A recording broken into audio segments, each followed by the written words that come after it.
জনগণের উপর যুদ্ধ ঘোষণা করেছে সরকার।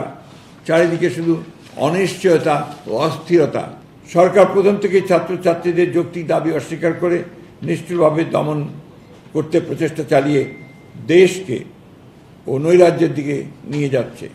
ছাত্র আন্দোলন বলপূর্বক দমন করতে রাষ্ট্রযন্ত্রকে ব্যবহার করে চলেছে নজিরবিহীন তৎপরতা।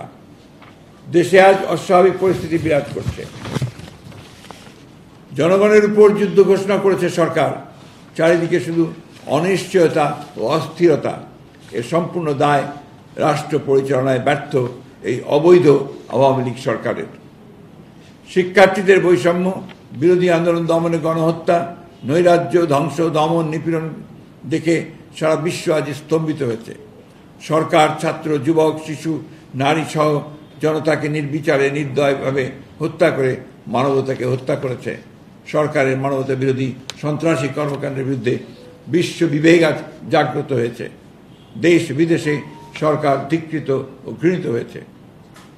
দেশের সকল মানুষ এবং গণতান্ত্রিকামী বিশ্ব গণহত্যাকারীদের গ্রেফতার এবং আটককৃত নেতাকর্মী সহ নিরীহ ছাত্র জনতাকে মুক্তি দেওয়ার আহ্বান জানালেও সরকার বিভিন্ন কূটকৌশল করে পরিস্থিতিকে আরও জটিল করে তুলছে।